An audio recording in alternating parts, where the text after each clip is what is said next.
هبقى عندي 30 سنة. جملة بتخوف كتير قوي من الشباب اللي هم في العشرينات ومقربين على ال30.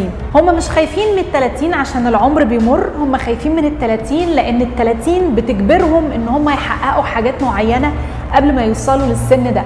على الأقل لازم يكون عندهم شغلانة ثابتة بيكسبوا منها فلوس كويسة، وكمان إن هم يكونوا متجوزين أو على الأقل مخطوبين في طريقهم للجواز.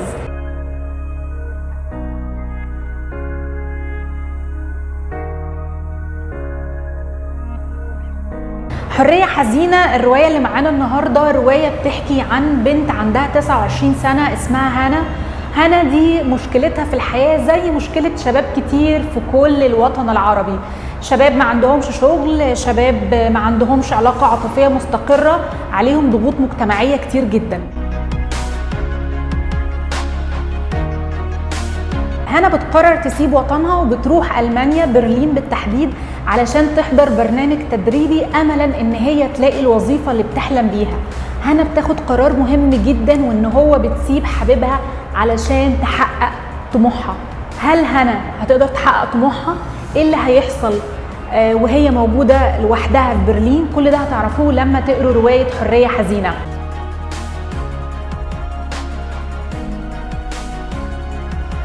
النهارده احنا بنستضيف الكاتبة، كاتبة الرواية فريدريكه جوزفاينر، وهي هتكون معانا عن طريق مقابلة على برنامج زوم. هنعمل معاها الانترفيو.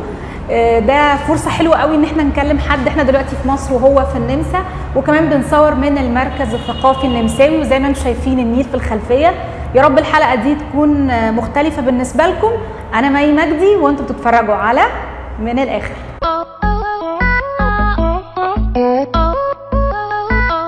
My first question is, after reading the novel, I felt like turning to 30 is an international issue. It's not something local we have in Egypt or in Australia or in one country. It's like it happens everywhere in the world.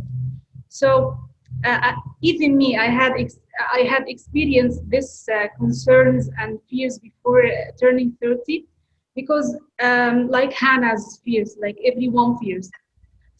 Do you think this fears or coming from our minds as a young people, or it's somehow coming from a community pressure or culture thing?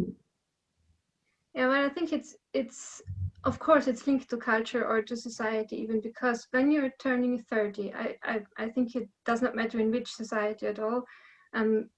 You have reached a certain age, and it is expected of you that you have achieved something.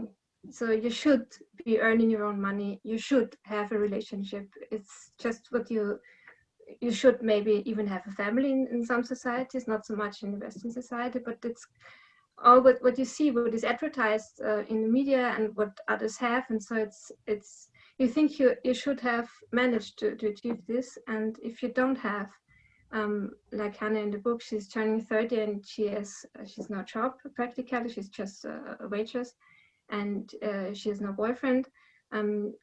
Yeah, you kind of naturally feel like a loser. So, and I wanted to write about this because I think it's not so easy to manage to achieve all this with 30. At least not in Europe. I think it's very hard to get a job with a regular steady income. And also with relationships, I think it's kind of volatile. It's not so which has good aspects too, but it's not so easy anymore that you, like in your mid-20s, you marry a man and then you're having a family. It was like this some decades ago. It's not anymore like this. So it's much more like an adventure, growing up and becoming an adult, and it's all about losing securities. So, and you have to, I wanted to write about this crisis of losing all those maybe even dreams you had when you were a very young person. And then when you grow up and you have more contact with real life, with society, with the job applications and so on. My second question is, the main character was a woman in your novel. Do you think that there will be any difference if we have the main character as a man? I do think, yeah. For me, it would not have been possible to write from a male perspective from my first novel, because it's something I don't know. I'm a woman. Yeah. But I think that what is kind of typical for a female reaction is that she's not really angry about society. She's rather circling her mind around herself, what she's doing wrong, maybe. So she's the one with a lot of self-doubt. And in the ending, she even kind of hurts herself when she's in the hospital. So it's like she all tries to solve it by herself, inside herself. And I do think that the male reaction could possibly be much more angry, I think, at the outside world. The main theme of the novel is self-fulfillment and sense of accomplishment. However, I saw that you expressed the theme of friendship very well in the novel. And my question is, do you think that people who don't have a real friend are more vulnerable to be in depression or like to commit suicide? Yes, I think that's. I mean, a lot of readers tell me that it's quite a dark book I wrote. I mean, they like to read it, but it's a little bit depressing. Yeah. But I think the one really light thing is the friendship between Hannah and Miriam. I think that, and also I wanted to remind especially young women that it's really important to have female friends, because in my own experience, you tend to focus very much on romantic love when you're like beginning 20. It's all about finding the man that loves you, and then you think you imagine you lead the life with this man. I think it has not really changed, not even in Western Europe. And well, love comes and goes nowadays. It's in Austria, in Europe, it's very easy to separate. So I think that friendship is the most important thing actually that we have to make life and all the difficulties that come with life bearable. Why people are all the time evaluating success in life depending on having a fixed job and a stable emotional relationship or be in love, while having a caring family, having supportive friends, having a good health is very important stuff, which if we miss one of them, our life would be like so difficult. So why people are evaluating success only on these two factors? I think that's the economic system that basically all the world is dominated by. It's neoliberalism. It's all about having success and having a lot of money. It's not enough to just have money to make a living. You need to have a lot of money to buy the newest iPhone and the biggest flat screen and whatever. So I think it's at least in the Western countries, in the very rich countries, where democracy is kind of it's a natural given. You don't have to fight for it. So it's kind of maybe you become a little bit greedy also. And you don't have to. You don't know how to value just good health. But I think Corona might change that a little bit. Another time to the hope. As I told you, I found it real, not sad. And however, the overall feeling that it's a little bit of depressed and sad person is experiencing different bad stuff. But I found there is different moments of hope during the novel. Like the times she was sharing with her friend and the dialogue between her and her piano teacher when he told her, can we start from here? Can we start this again? I really like this. It's very simple, but it's very touchy.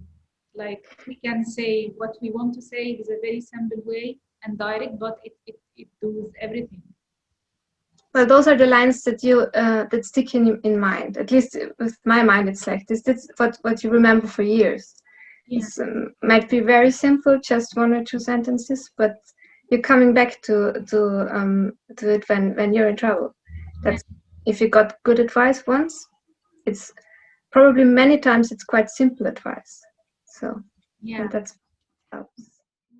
Okay, I can say that your novel like have a very sincere emotions, and I cannot imagine that someone can write this sincere emotions without experience some of these emotions in real life.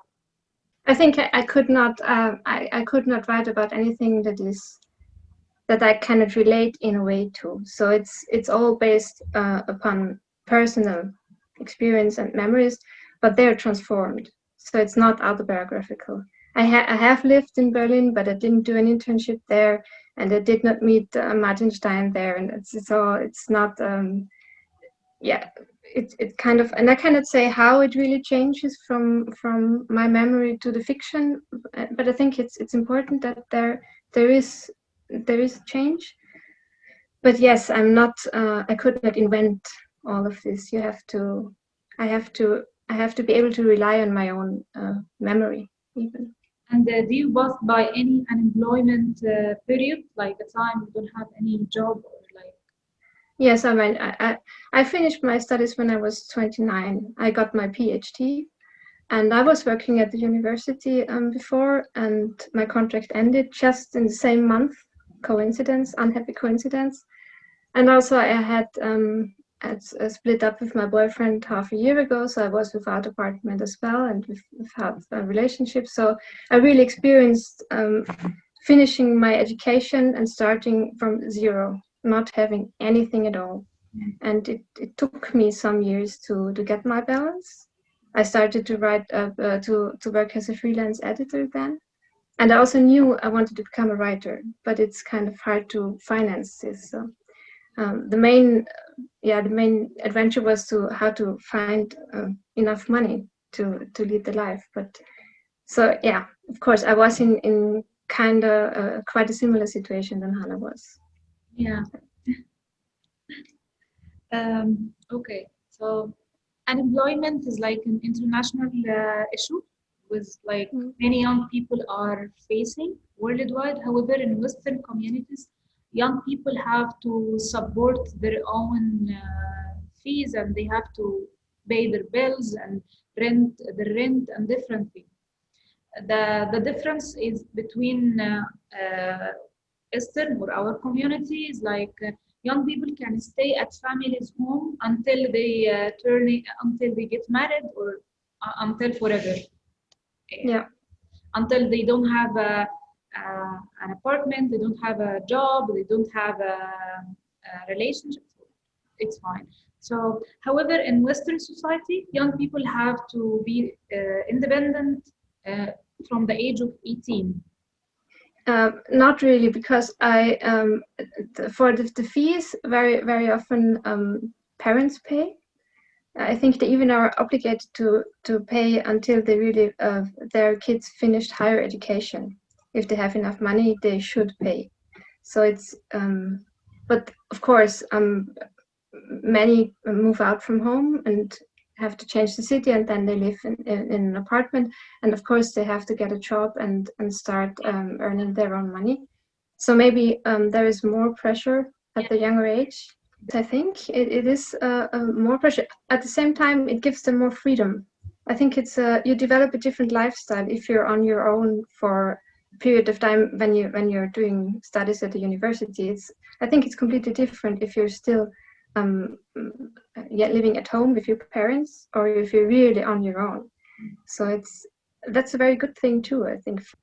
Thinking about Hannah, that when someone move from their country to another country, do you believe that people are more willing to accept things they usually do not accept in their home country?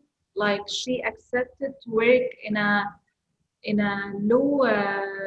low job, or like not that meet her qualifications and experience, just because she needs money. So, yeah, I think every migrant is in a weaker position. They have to take what they can get.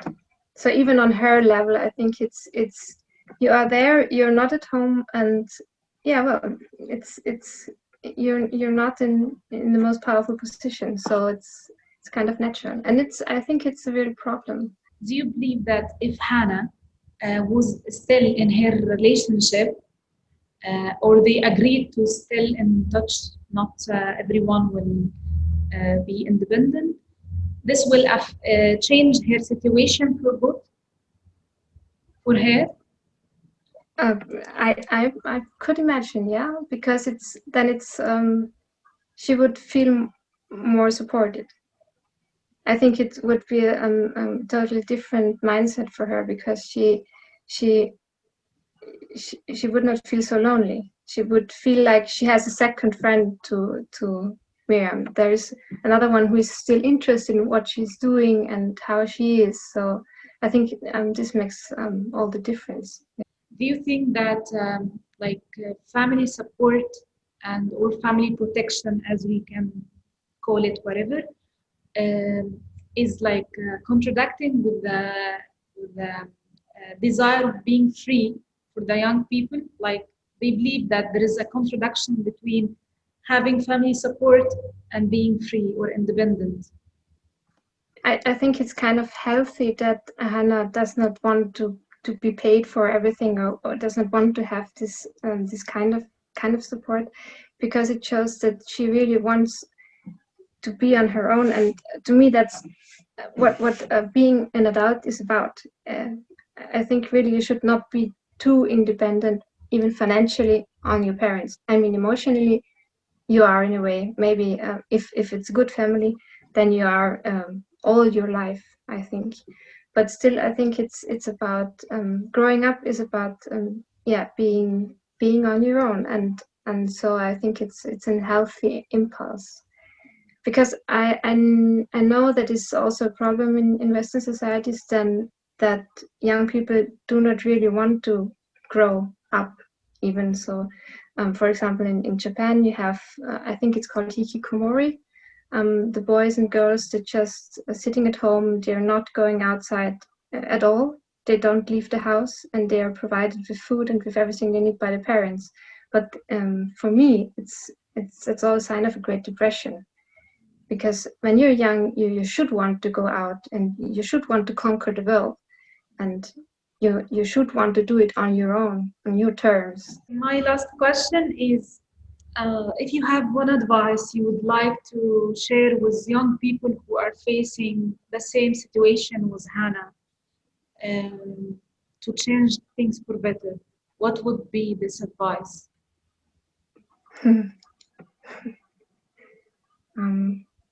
You're not alone. Remember this. Everybody practically feels the same, and get to know yourself and what you really, really are passionate for, and don't give up.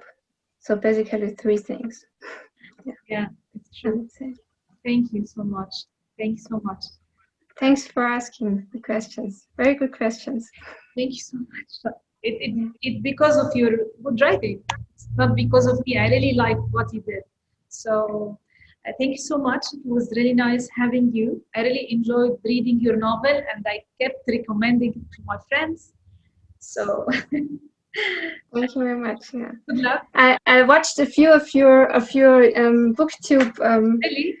Yeah, I liked it very much. Of course, I don't speak Arabic, not yet. Maybe I'm starting to learn. But I think it's very important what you're doing. And I think it's very nice that in Egypt so many young people seem to read, because it's going down here quite a lot, and I think that's very important. Yeah. يا رب الحلقة تكون عجبتكم. لو حبيتوا الحلقة افتكروا تعملوا لايك وشير وكومنتس، واكتبوا ايه اكتر حاجة عجبتكم في الحلقة، واكتبوا لنا كمان لو انتوا مريتوا بأزمة ال30 وتعاملتوا معاها ازاي وايه اللي حصل لكم فيها. باي باي.